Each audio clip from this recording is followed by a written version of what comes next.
अरे हाँ भाई, घर के शेरों आ गया स्वाद। खातिरदारी में अफ्रीका वालों ने कोई कमी तो ना छोड़ी। अरे हाँ भाई सूर्या, घर पर ही शेर बनते हो, कोई बाहर निकल कर भी शिकार कर लिया करो। माना कि तुमने हमें अपने घर पर 4-1 से हरा दिया था, लेकिन यहाँ आते ही अफ्रीका वालों ने तुम्हारे घुटने टिकवा दिए और इन लोगों ने तुम्हारे गेंदबाज बिल्कुल बेबस बना दिए। ये तो शुक्र मनाओ पहला मैच बारिश के कारण रद्द हो गया, वरना दूसरे मैच में जीत के साथ ही अफ्रीका वाले 3 मैचों की सीरीज पर कब्जा कर लेते। अरे मैथ्यू वेड भाई, तुम्हारा दिमाग तो ठीक है, ये तो अफ्रीका वालों की किस्मत अच्छी थी, इनका तुक्का लग गया, ऊपर से फिर इनको बारिश का साथ मिल गया। अरे माना कि ये लोग पावर प्ले में हम पे भारी पड़ गए थे, लेकिन आखिरी में आते आते हम लोगों ने लगभग वापसी ही कर ली थी। वो तो हमारे 15-20 रन कम पड़ गए, वरना इन अफ्रीका वालों को तो नानी याद दिला देते।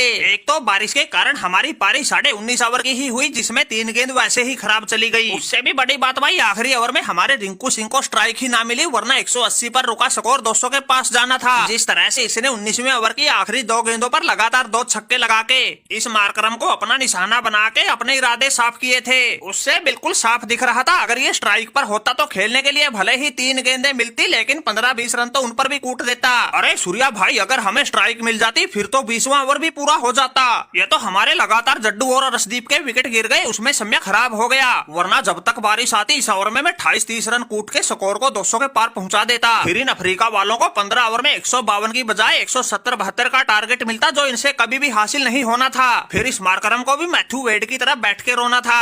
अरे क्या बताए रिंकू भाई, बस किस्मत का साथ ही ना मिल रहा। एक तो जब से कप्तान बने हैं साला कोई टॉस ही ना जीत रहे, इस टॉस ने ही सारा सिस्टम खराब करके रखा है, वरना ये मैच तो हम बिल्कुल आसानी से जीत जाते। जब हम बल्लेबाजी कर रहे थे गेंद देखो कितनी हरकत कर रही थी, लेकिन जब बारिश के बाद इन अफ्रीका वालों की बारी आई गेंद में कुछ हलचल ही नहीं थी, बिल्कुल सीधी चल रही थी, जिसका इन लोगों ने खूब फायदा उठाया। पावर प्ले के 5 ओवर में ही 68 रन कूट डाले, मार मार के चौके छक्के हमारे गेंदबाज बिल्कुल धो डाले। लेकिन रिंकू सिंह भाई, मैच का नतीजा चाहे जो भी रहा हो, लेकिन तुम्हारी इस पहली इंटरनेशनल 50 ने तुम्हें बधाई का पात्र बना दिया और तुमने ठोक के 39 गेंद में 68 रन अकेले के दम पे स्कोर सम्मानजनक स्थिति तक पहुंचा दिया। भाई सही बताएं तो खेल में हार जीत तो लगी रहती है, लेकिन तुम्हारा ये गजब का खेल हर हिंदुस्तानी को भाया है। चाहे परिस्थितियां कैसी भी हो, लेकिन तुमने हर मैच में अपना खूब जलवा दिखाया है। अरे सूर्या भाई क्या करें, इस मैच में हमारे साथ साथ तुम्हारी जुझारू पारी भी कोई काम न आई। टीम इंडिया को हारने से नहीं बचा पाई। सही बताएं तो हमारे गेंदबाजों ने पावर प्ले में ही लुटा के इतने रन हमारी लुटिया डुबाई। जब ऐसे नजदीक आके मैच हार जाते हैं तो भाई फिर पारी चाहे कितनी भी बड़ी खेली हो कोई मजा नहीं रहता। वैसे सूर्या भाई, अफ्रीका वालों की तरह अगर हमारे ओपनर में से किसी एक का भी बल्ला चल जाता तो फिर हम इनके काबू भी नहीं आने थे। अरे रिंकू सिंह भाई ठीक कह रहे हो, अगर जायसवाल और गिल में से कोई 2-4 ओवर तक टिक जाता फिर तो बात ही कुछ अलग थी, लेकिन अब तो भाई हुआ जो हुआ, अगले मैच में करेंगे इनसे हिसाब किताब चुकता।